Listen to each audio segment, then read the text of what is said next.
На початку прес-конференції, яка була організована членом провінційного парламенту Онтаріо Наталією Косендовою, міністр наголосив, що далі ведуться переговори з представниками вчительської унії і за домовлення обох сторін справи, які торкалися тих домовленостей, він на даний момент був зобов'язаний не розголошувати.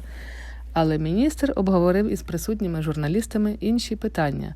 Уляна Гленчак передала стурбованість української громади з приводу скорочення україномовної програми в цілоденних школах. Was a cut in the Ukrainian program, which was incorporated in the Ontario curriculum, and it used to be 5 days a week, and this program functioned really well since the late 70s.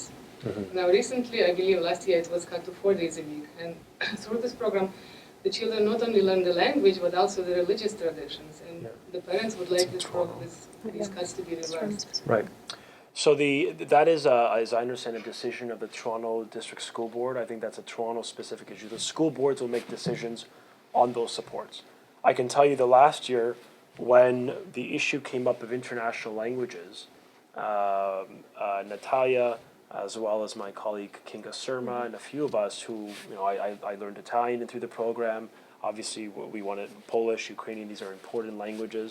So we believe in languages in school, which is why we protected it last year when the board was going to cut it. We were able to find a way forward. My mission going forward is to work with the board to provide a sustainable solution, because I want to make sure that we respect, heritage languages. I really think that it's not just about, paying respect to the Canadians from, for example, Canadians of Ukrainian heritage. It's actually an economic. There's a strong return on investment by giving young people language capacity. And when you go to Germany or other parts of the world, you cannot graduate without 2 or 3 or 4 languages. So in Canada, we have really 2, English and French.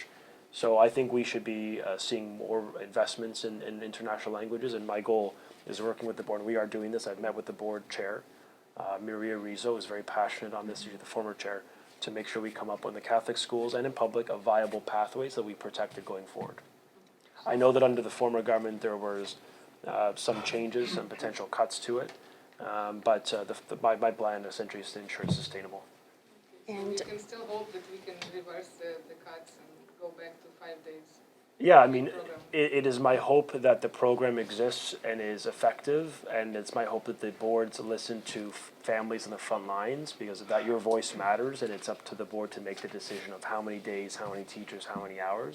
But I want to make sure they know that they're going to have our support from the government to continue funding it. Редактор «Нового шляху» Юрій Білінський запитав про викладання програми математики у наших школах. Math is absolutely critical in the context of giving young people the competencies that they will need in order to get good jobs in a very competitive global marketplace. So math is the future, and that's why we've unveiled a 4-year math strategy. But when we got elected, even though the budget in Ontario for education has increased by over 50% since 2003, even though there's 12% more teachers and fewer than 1% more students. Even though we're so many new investments under the former government, we didn't see any results for your hard-earned tax dollars going in the system. So while we're investing more, we're also ensuring greater accountability so that your dollar, your hard-earned tax dollar, actually delivers a result for our kids. And so we've announced for the first time, the Liberals, they were throwing money at the problem. We've created a 4-year cogent, thoughtful math strategy that's going to lift math scores up by 2 things. 1, revising our math curriculum, which is in need of a revamp. And 2, by removing away and eliminating discovery math. So the new math curriculum will be completed in the spring. It'll be implemented for September 2020 next year. Students will learn under the new program. That's huge. The 4-year math strategy involves in helping students. Part of the investment is summer learning, which is trying to create a continuum of learning so that students don't. What happens is if you don't use it, you lose it. So students in the summer, they see there's a bit of deficit of knowledge. So we're creating systems or programs where young people now could have access to literally 24/7 or 365 days a year.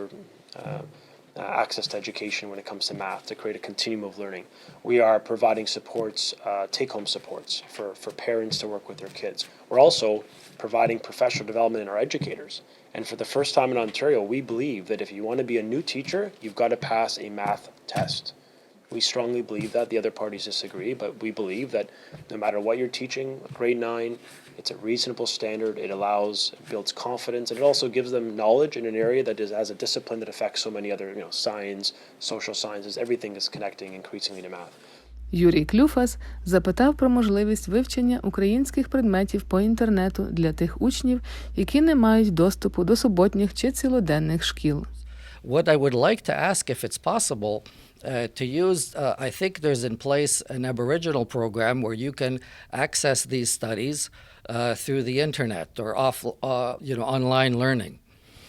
If we could, like the systems that I had mentioned, the Saturday systems do give accreditation to enter university, credits for that.